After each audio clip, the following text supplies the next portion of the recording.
I am showing you an amazing cookie recipe today, Butterfinger Cookies. This is one of my favorite recipes ever. It's a chocolate chip cookie recipe, but instead of using chocolate chips, we're using Butterfinger Bits. You're not gonna wanna miss it. These are self-explanatory, so good.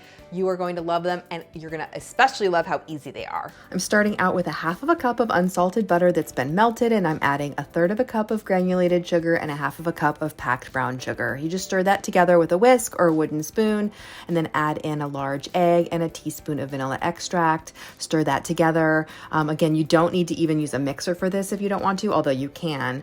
We're gonna do 1/2 teaspoon of baking soda and 1/2 teaspoon of salt. Stir that in, and then I'm gonna mix in 1.5 cups of all-purpose flour.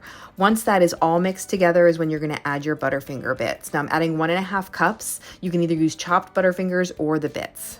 Once they are scooped, you chill them and then bake them. These are soft and chewy, and if you love Butterfingers, you're going to love this recipe.